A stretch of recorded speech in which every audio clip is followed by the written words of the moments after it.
In the letter dated November 25, 2025, Brigadier Gen Tukachungurwa will lead a 10-man panel and 2 more chairpersons of the Division Court Martial. Other members of the General Court Martial include Colonel Wakandya Simon Tusa, Colonel Asha Patra, Colonel Kangwamu Frederick, Colonel Mugisha Raphael, Lieutenant Colonel Igambi Mohamed Nassa, and Major Amodoi Samuel Moses.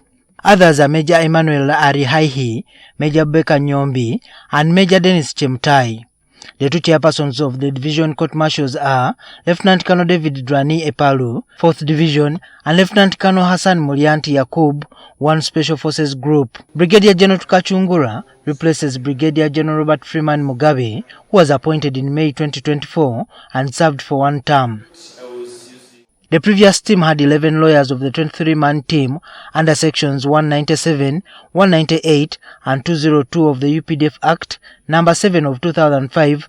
The High Command holds the authority to appoint members, reserve members and staff officials to the General Court Martial. The High Command is chaired by the Commander-in-Chief of the Armed Forces, President Museveni. In January, Uganda's Supreme Court ruled that the prosecution of civilians in military courts, including the General Court Martial, is unconstitutional.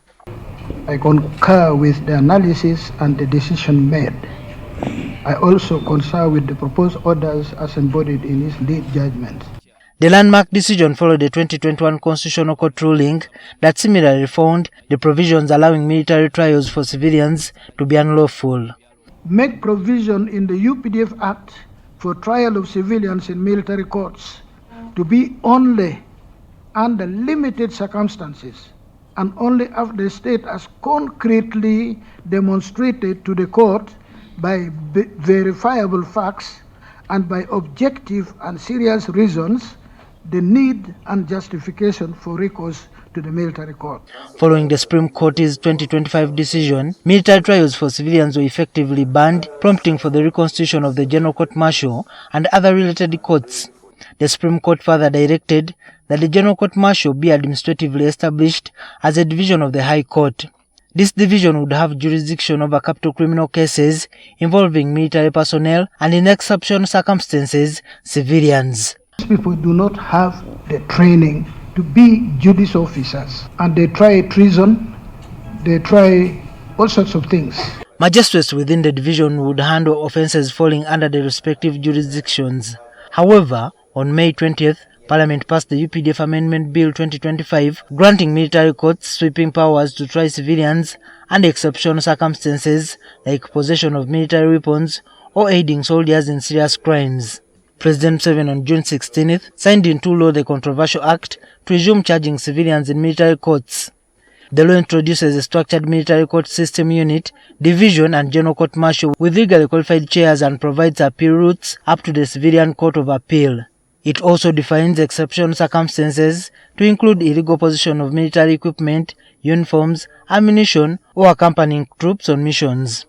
We reached out to stakeholders and they had this to say. It is rather baffling that the same people who we stated do not even have the judicial temper, like the judge advocate in our complaints before court, can be the one appointed to head that court. The President may consult the Service Commission or advise, so it doesn't make it mandatory that they are appointed by the Service Commission. They are appointed by the same Commander-in-Chief. Secondly, their independence is only temporary. They are still soldiers who take orders from Commander-in-Chief. We have a fear that this court, and Mr. Museveni is rushing to operationalize this court to detain opposition supporters, to create fear within the opposition, especially targeting the National Unity Platform. Whereas some bills passed by Parliament spend months and years before the President signs them, this particular one spent 26 days, with opposition leaders saying its processing was hurried but was expected.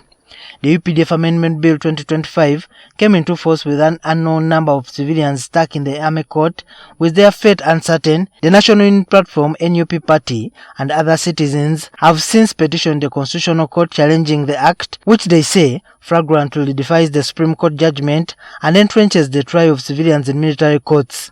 They accused Parliament of rushing the legislation and reintroducing provisions the Supreme Court had already declared unconstitutional in the Attorney General vs. Michael Kabaziguruka.